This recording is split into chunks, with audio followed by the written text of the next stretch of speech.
and kick him out from here. You get out from here. Out from here. You just understand one thing. You're dealing with me. I am telling you, you can be anything. You want to file a case, go and file a case. But ఈ వీడియోలో మనం ఏం చూస్తామంటే విశ్వజిత్ రాణే అనే Goa health minister Goa medical college లో క్యాజువాలిటీలోకి వెళ్ళి, casualty అంటే emergency patients ని చూసే ప్లేస్ అనమాట. సో అక్కడ రుద్రేష్ అనే ఒక డాక్టర్ ని తిడుతున్నాడు. ఎందుకంటే రుద్రేష్ అనే డాక్టర్ ఒక పేషెంట్ కి B12 ఇంజెక్షన్ ఇవ్వండి అని అడిగితే ఆ రుద్రేష్ అనే డాక్టర్ నేను ఇప్పుడు చేయను, రేపు రండి లేకపోతే ఓపీకి వెళ్ళండి అని అన్నాడంట.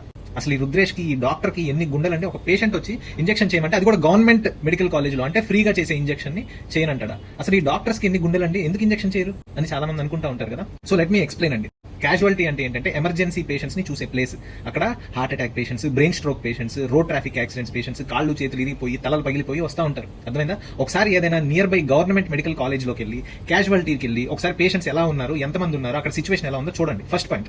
సెకండ్ పాయింట్ ఏంటంటే క్యాజువాలిటీలో ట్రయేజ్ అని ఒక ప్రోటోకాల్ ఉంటుంది. ట్రయేజ్ అంటే ఏంటంటే 3 కలర్స్ ఉంటాయి అనమాట, red, yellow and green. So red అంటే ఏంటంటే హార్ట్ అటాక్ తో గానీ, బ్రెయిన్ స్ట్రోక్ తో గానీ, లేకపోతే road traffic accidents with multiple injuries, తల పగిలిపోయి మల్టిపుల్ ఫ్రాక్చర్స్ అయిపోయి అబ్డామినల్ ట్రామా అయిపోయి బ్లీడింగ్ అయిపోయే పేషెంట్స్, వాళ్ళని ఇమ్మీడియట్ గా సెకండ్స్ టు మినిట్స్ లో మనం ఏంటంటే అటెండ్ అవ్వాలి, లేకపోతే చనిపోతారు వాళ్ళు. సో అట్లాంటి పేషెంట్స్ కోడ్ రెడ్ కింద వస్తారు. తర్వాత yellow పేషెంట్స్ అంటే ఫ్రాక్చర్స్, ఏదైనా ఒక 1 or 2 ఫ్రాక్చర్స్ కానీ, లేకపోతే మైల్డ్ గా ఆయాసం వస్తుంది సార్, స్టేబుల్ గానే ఉన్నాను అలాంటి అనుకునే వాళ్ళు ఏంటంటే సీరియస్, కాకపోతే కొంతసేపు ఆగి వాళ్ళని చూడొచ్చు అనమాట. తర్వాత కోడ్ గ్రీన్ అంటే ఏంటంటే సార్ నాకు కాలు మీద దురద ఎక్కువైంది సార్, లేకపోతే సార్ నాకు B12 ఇంజెక్షన్ చేయండి సార్ అని వస్తారు చూసారా, ఇట్లాంటి వాళ్ళందరూ కోడ్ గ్రీన్. క్యాజువాలిటీలో ఉండే డాక్టర్ కి సపోజ్ ఈ కోడ్ గ్రీన్ పేషెంట్ అందరికంటే ఫస్ట్ వచ్చాడండి, కోడ్ రెడ్ పేషెంట్ అందరికంటే లాస్ట్ వచ్చాడు. ఈ కోడ్ గ్రీన్ పేషెంట్ ని అరే బాబు నువ్వు పక్కన కూర్చో, లేకపోతే రేపు రా అని చెప్పి ఆ కోడ్ గ్రీన్ పేషెంట్ ని పక్కన పడేసి కోడ్ రెడ్ పేషెంట్ మీద నేను రోజంతా పని చేసుకోవచ్చు, నన్ను అనే హక్కు ఎవరికి లేదు.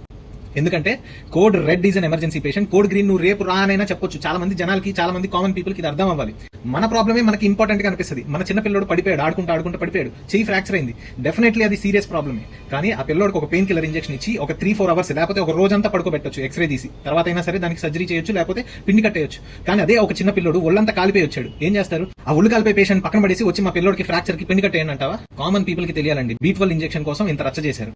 అసలు ఈ పొలిటీషియన్స్ ఇంత రెస్పాన్సిబుల్ గా వేరే పనుల్లో ఉంటే మన దేశం ఎంత బాగుపడుతుందండి. హాస్పిటల్లో ఎన్ని లైఫ్ సేవింగ్ మెడికేషన్స్ అవైలబిలిటీలో లేవు, హాస్పిటల్లో ఆక్సిజన్ అయిపోయి కోవిడ్ టైంలో ఎంతమంది పేషెంట్స్ చచ్చిపోయారు. సో ఇవన్నీ టైంలో ఎక్కడ వెళ్ళారు హెల్త్ మినిస్టర్స్? అసలు గవర్నమెంట్ హాస్పిటల్లో ఇంత మంచి ఫెసిలిటీస్ ఉంటే ప్రైవేట్ హాస్పిటల్కి ఎందుకు వెళ్తున్నారు జనాలు? ఇలా చెప్పుకుంటూ పోతే చాలా చెప్పొచ్చండి, but I feel very sad for the state of affair. I end it here. It's really frustrating.